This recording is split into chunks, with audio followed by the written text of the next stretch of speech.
ഇന്ന് ഫെബ്രുവരി 19 വ്യാഴാഴ്ച. അമ്മേ പരിശുദ്ധ അമ്മേ, അമ്മേ പരിശുദ്ധ ദൈവമാതാവേ, കൃപാസനത്തിലൂടെ ഞങ്ങൾക്കും ഞങ്ങളുടെ ദേശത്തിനും അമ്മ മധ്യസ്ഥം തേടി തന്ന എല്ലാ അനുഗ്രഹങ്ങൾക്കും കൃപകൾക്കും ഞങ്ങളിപ്പോൾ ഹൃദയം നിറഞ്ഞ നന്ദി പറയുന്നു.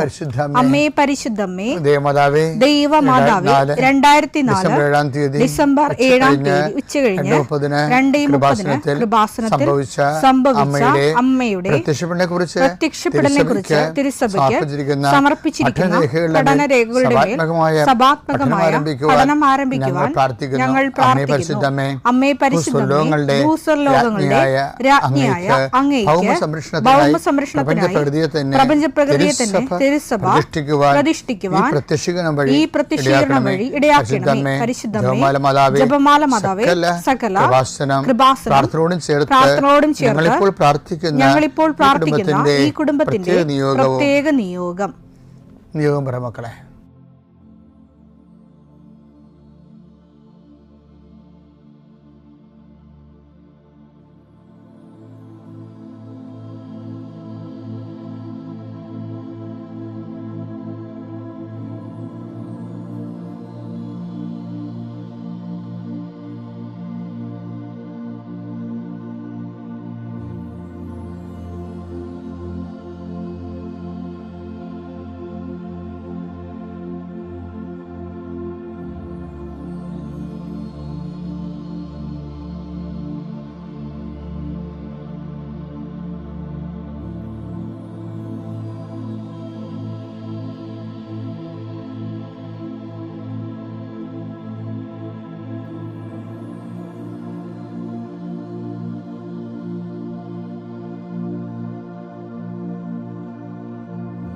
അമ്മയുടെ പ്രത്യക്ഷീകരണത്തിന്റെ ഈ അനുഗ്രഹവേളയിൽ ഞങ്ങൾക്ക് സാധിച്ചു തരുവാൻ കനിയണമേ. ആമേൻ. വിശ്വാസ പ്രമാണം. സർവശക്തനായ പിതാവും ആകാശത്തിന്റെയും ഭൂമിയുടെയും സൃഷ്ടാവുമായ ദൈവത്തിൽ ഞാൻ വിശ്വസിക്കുന്നു. അവിടുത്തെ ഏകപുത്രനും ഞങ്ങളുടെ കർത്താവുമായ ഈശോ മിശിഹായിലും ഞാൻ വിശ്വസിക്കുന്നു. ഈ പുത്രൻ പരിശുദ്ധാത്മാവിനാൽ ഗർഭസ്ഥനായി കന്യകാമറിയത്തിൽ നിന്ന് പിറന്ന് പൊന്തിയോസ് പീലാത്തോസിന്റെ കാലത്ത് പീഡകൾ സഹിച്ച് കുരിശിൽ തറയ്ക്കപ്പെട്ട് മരിച്ച് അടക്കപ്പെട്ട് പാതാളങ്ങളിൽ ഇറങ്ങി മരിച്ചവരുടെ ഇടയിൽ നിന്ന് 3-ാം നാൾ ഉയർത്ത് സ്വർഗത്തിലേക്ക് എഴുന്നള്ളി സർവശക്തിയുള്ള പിതാവായ ദൈവത്തിന്റെ വലതുഭാഗത്തിരിക്കുന്നു. അവിടെ നിന്ന് ജീവിക്കുന്നവരെയും മരിച്ചവരെയും വിധിക്കുവാൻ വരുമെന്നും ഞാൻ വിശ്വസിക്കുന്നു. പരിശുദ്ധാത്മാവിലും ഞാൻ വിശ്വസിക്കുന്നു. വിശുദ്ധ കത്തോലിക്കാ സഭയിലും പുണ്യവാന്മാരുടെ ഐക്യത്തിലും പാപങ്ങളുടെ മോചനത്തിലും ശരീരത്തിന്റെ ഉയർപ്പിലും നിത്യമായ ജീവിതത്തിലും ഞാൻ വിശ്വസിക്കുന്നു. ആമേൻ. സുഖസ്ഥനായ ഞങ്ങളുടെ പിതാവേ, അങ്ങയുടെ നാമം പൂജിതമാകണമേ. അങ്ങയുടെ രാജ്യം വരണമേ. അങ്ങയുടെ തിരുമനസ് സ്വർഗത്തിലെ പോലെ ഭൂമിയിലും ആകണമേ. അന്നു വേണ്ടുന്ന ആഹാരം ഇന്ന് ഞങ്ങൾക്ക് തരണമേ. ഞങ്ങളോട് തെറ്റ് ചെയ്യുന്നവരോട് ഞങ്ങൾ ക്ഷമിക്കുന്നത് പോലെ ഞങ്ങളുടെ തെറ്റുകൾ ഞങ്ങളോടും ക്ഷമിക്കണമേ. ഞങ്ങളെ പ്രലോഭനത്തിൽ ഉൾപ്പെടുത്തരുതേ, തിന്മയിൽ ഞങ്ങൾ രക്ഷിക്കണമേ. ആമേൻ. നന്മ നിറഞ്ഞ മറിയമേ, സ്വസ്തി. കർത്താവ് അങ്ങയുടെ കൂടെ സ്ത്രീകളിൽ അങ്ങ് അനുഗ്രഹിക്കപ്പെട്ടവളാകുന്നു. അങ്ങയുടെ ഉദരത്തിൻ ഫലമായി ഈശോ അനുഗ്രഹിക്കപ്പെട്ടവനാകുന്നു. പരിശുദ്ധ മറിയമേ, തമ്പുരാന്റെ അമ്മേ, പാപികളായ ഞങ്ങൾക്ക് വേണ്ടി ഇപ്പോഴും ഞങ്ങളുടെ മരണസമയത്തും തമ്പുരാനോട് അപേക്ഷിക്കണമേ. ആമേൻ. കർത്താവേ, നിന്റെ ഉന്നതമായ നാമത്തിന് സ്തോത്രം ചെയ്യുന്നു. കർത്താവേ, നിന്റെ വിശുദ്ധ പൗരോഹിത്യത്തെ മഹത്വപ്പെടുത്തണമേ. കർത്താവെ, സഭയിലുള്ള സാന്നിധ്യം പ്രകടമാക്കണമേ. 40 വർഷം ഞാൻ അർപ്പിച്ച കുർബാനയുടെ യോഗ്യതയെ കൃപാസ്ഥാനത്താറെ ജീവനോടെ പ്രത്യക്ഷപ്പെട്ട പരിശുദ്ധ അമ്മയുടെ മാധ്യസ്ഥത്തിൽ ഞാൻ അങ്ങയുടെ മക്കൾക്ക് വേണ്ടി പ്രാർത്ഥിക്കുന്ന കർത്താവെ, ലോകം മുഴുവനും ഉണർന്നിരിക്കുന്ന സമയത്ത് ഈ പ്രാർത്ഥനയിൽ പങ്കെടുക്കുന്ന ഓരോ മക്കള്, ഇന്ന് കടന്നു പോകുന്ന ഓരോ വഴികള്, ഓരോ ഉദ്യമങ്ങള്, ഓരോ ജീവിത ലക്ഷ്യങ്ങള്, അമ്മേ പരിശുദ്ധമേ ദേവമാതാവേ, കൃപാസ്ഥാനത്താറെ ജീവനോടെ പ്രത്യക്ഷപ്പെട്ട അമ്മയുടെ സാന്നിധ്യം, സഞ്ചാരി മാതാവേ, സമയത്തിൻ്റെ അധികാരി, ഈ മക്കളുടെ കൂടെ പോകണമെന്ന് പ്രാർത്ഥിക്കുന്നു. പരീക്ഷയ്ക്ക് പോകുന്നവരെ എല്ലാ കുഞ്ഞുങ്ങളെയും ഞാൻ സമർപ്പിച്ച് പ്രാർത്ഥിക്കുന്നു.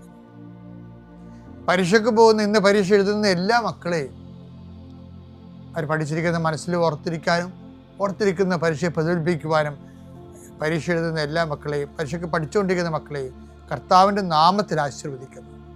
നിങ്ങളുടെ കഴിവിൻ്റെ അപ്പുറം ദൈവത്തിൻ്റെ കൃപ പ്രവർത്തിച്ചുകൊണ്ട് ഉന്നതമായ വിജയം കൈവരിക്കാൻ കർത്താവ് നിങ്ങൾ അനുഗ്രഹിക്കട്ടെ. കർത്താവെ, ജോലിയില്ലാത്തവർ, സാമ്പത്തിക കടങ്ങളിൽപ്പെട്ടിരിക്കുന്നവർ, കലഹങ്ങളുള്ളവർ, കുടുംബത്തിൽ പലതരത്തിലുള്ള വഴക്കുകളും അസമാധാനം നിലനിൽക്കുന്നവർ, രോഗികൾ, പീഡിതർ, ആശുപത്രിയിൽ നിന്ന് ഇതുവരെ പോരാത്തവർ, ഓപ്പറേഷൻ നിശ്ചയിച്ചിരിക്കുന്നവർ, ടെസ്റ്റിന് കൊടുത്തിരിക്കുന്നവർ, കൾച്ചറിന് കൊടുത്തിരിക്കുന്നവർ, ബയോപ്സി കൊടുത്തിരിക്കുന്നവർ, കർത്താവിൻ്റെ ഉന്നതമായ നാമത്തിൽ ദൈവത്തിലെ ഞാൻ മാതാവിൻ്റെ മധ്യസ്ഥത്തിൽ യേശുക്രിസ്തു നിന്നെ ആശീർവദിക്കുന്നു. നിൻ്റെ ജോലികൾ, വീടുകൾ, വിൽക്കാത്ത സ്ഥലങ്ങൾ, നഷ്ടപ്പെട്ട ജോലികൾ, ക്യാൻസലായ വിസകൾ എല്ലാം ഈശോ ഏറ്റെടുക്കുകയും നിൻ്റെ കുടുംബം നിലനിർത്തരുകയും ചെയ്യട്ടെ. മക്കളില്ലാത്തവരെ ആസ്വദിക്കുന്നു, വിവാഹം ഒത്തുവരാത്തവരെ ആസ്വദിക്കുന്നു. റബ്ബറിൽ നിന്നും, കേര കർഷകരിൽ നിന്നും, പശുത്തൊഴിലാളികളിൽ നിന്നും, തൊഴിൽ നഷ്ടപ്പെട്ടവരെയും വരുമാനം കുറഞ്ഞു പോയവരെയും കർത്താവിൻ്റെ നാമത്തെ ആശീർവദിക്കുന്നു. എൻ്റെ കർത്താവിനുമായ നാമത്തിൽ, സഭയുടെ അധികാരത്തിൽ, കുരിശിൻ്റെ അടയാളത്തിൽ, ദൈവശക്തിയാൽ ഞാൻ നിന്നെ ആശീർവദിക്കുന്നു. നമ്മൾ ഈ ദിവസം കാണാൻ പോകുന്നത്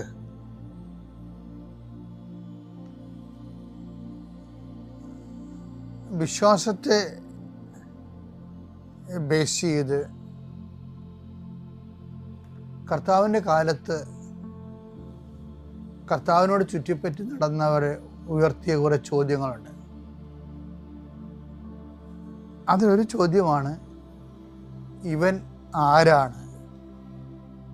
കാറ്റും കടലും പോലും ഇവനെ അനുസരിക്കുന്നല്ലോ. മാർക്കോസിന്റെ സുവിശേഷം 4:41. അവർ അത്യധികം ഭയന്ന് പരസ്പരം പറഞ്ഞു, ഇവൻ ആരാണ്? കാറ്റും കടലും പോലും ഇവനെ അനുസരിക്കുന്നല്ലോ. അപ്പൊ അതായത് ഈ യേശുവിലേക്കുള്ള വിശ്വാസ യാത്രയെന്ന് പറയണത് അപ്പോസ്തലന്മാരുടെ ആദ്യത്തെ ക്ലാസ്സുകളാണിതെല്ലാം. ഇതെല്ലാം ശരിക്കും പറഞ്ഞാൽ ആരാണ് യേശു എന്നുള്ള ചോദ്യത്തിന് അപ്പോസ്തലന്മാർക്ക് കൊടുക്കുന്ന പ്രാഥമികമായ ക്ലാസ്സുകളാണിതെല്ലാം. അതുകൊണ്ട് അത് എന്താ ഈശോ പ്രാഥമിക ക്ലാസ്സാന്ന് പറയാൻ കാരണം എന്തറിയോ? നിർബന്ധിച്ചു എന്നൊരു വാക്കുണ്ട്. 6:45 വായിച്ചേ. താൻ ജനക്കൂട്ടത്തെ പിരിച്ചുവിടുമ്പോഴേക്കും വഞ്ചിയിൽ കയറി തനിക്ക് മുൻപേ മറുകരയിലുള്ള ബെത്സയിദയിലേക്ക് പോകാൻ അവൻ ശിഷ്യന്മാരെ നിർബന്ധിച്ചു. അപ്പൊ ഈ യാത്രയില് എന്നിട്ട് ഈശോ മലമുകളിലേക്ക് പ്രാർത്ഥിക്കാൻ പോകണാണ്. ഇക്കരയില് അപ്പോസ്തലന്മാരെ അക്കരയ്ക്ക് തള്ളിവിടും. എന്നിട്ട് ഒരു രാത്രി കടലിലേക്ക് തള്ളിവിടണ കാണാം. അത് കമാൻഡാണ്. You must go by no means എന്ന് പറഞ്ഞുകൊണ്ട് ഈ രാത്രി കടലിലേക്ക് അപ്പോസ്തലന്മാരെ തള്ളിവിട്ടേറ്റും ഈശോ അവിടെ കൂടെ കയറത്തില്ല. എന്നിട്ട് മലമുകളിലേക്ക് പ്രാർത്ഥിക്കാൻ പോകും. 4 യാമമായി കഴിയുമ്പോഴാണ് കടലിൻ്റെ മീതെ ഭയങ്കര കൊടുങ്കാറ്റ് കടൽക്ഷോഭം ഉണ്ടാകുമ്പോൾ കടലിൻ്റെ മീതെ വന്നു. അപ്പോൾ അതിൻ്റെ അർത്ഥം എന്താണ്? ഈ കൊടുങ്കാറ്റും കടൽക്ഷോഭത്തിലേക്കും ഈശോ അവരെ തള്ളിവിട്ടെന്നല്ല എൻ്റെ അർത്ഥം, നിർബന്ധിച്ചു എന്നല്ല എൻ്റെ അർത്ഥം. അപ്പോഴ് അവർ അവരുടെ സംഘർഷ ഭൂമിയിൽ ദൈവത്തെ കണ്ടിട്ട് പോലും അവർ പറഞ്ഞ് ഭൂതമാണെന്ന് പറഞ്ഞ് പേടിച്ചിട്ട് പകച്ചുപോയി. അപ്പോൾ ഈ പകപ്പിലൂടെ ഈശോ വീണ്ടും അവർക്ക് വിശ്വാസ ക്രമീകരണം നടത്തും. എന്താ പറയണത്? ഭൂതമല്ല, ഞാനാണെന്ന് പറയും. ഇത് ഞാനാണ്. അപ്പോഴും നമ്മൾ 6:41 പ്രശ്നം വരും. 6:41 എന്താണ്? ഇവൻ ആരാണ്? കാറ്റും കടലും പോലും ഇവനെ അനുസരിക്കുന്നല്ലോ. അപ്പോൾ ഇതെല്ലാം സംഭവിക്കണമെന്ന് വെച്ച് കഴിഞ്ഞാൽ ഇതെല്ലാം ഒരു വിശ്വാസ പരീക്ഷണങ്ങളാണ്. നമ്മൾ തിയറി ആൻഡ് പ്രാക്ടിക്കൽ എന്ന് പറയല്ലേ. ഇവൻ ആരാണ് എന്നുള്ളതാണ് തിയറി. ഇവൻ ആരാണ്? ഞാൻ സൃഷ്ടികർത്താവായ ദൈവം തമ്പുരാനാണ് എന്ന്. അപ്പോൾ ഈശോ നൽകിയിട്ടുള്ള ആ സ്വയം പ്രകാശിതമായ ദൈവത്തിൻ്റെ വെളിപാടുകളിൽ പരീക്ഷണങ്ങളിലൂടെയും അതുപോലെ തന്നെ അനുഭവങ്ങളിലൂടെയൊക്കെ ഇവരെ ദൈവം പഠിപ്പിക്കുകയും. അപ്പം അനുഭവങ്ങൾ എപ്പോഴും പ്രധാനപ്പെട്ടതാണ്. ദൈവത്തെ മനസ്സിലാക്കാനും വിശ്വാസം വർദ്ധിക്കാനും അനുഭവങ്ങൾ പ്രധാനപ്പെട്ടതാണ്. ആദിമസഭയിലും അനുഭവങ്ങൾ, ഇപ്പം കൃപാസനം ഏറ്റവും കൂടുതൽ പ്രാധാന്യം കൊടുക്കുന്നത് എന്തിനാണ്? അനുഭവങ്ങൾക്കല്ലേ. അനുഭവ സാക്ഷ്യം എന്നല്ല പറയേണ്ടത്. അതിൻ്റെ കാരണം അവൻ ഓരോരുത്തർക്കും ഓരോ കാലം നൽകിയെന്നില്ലേ.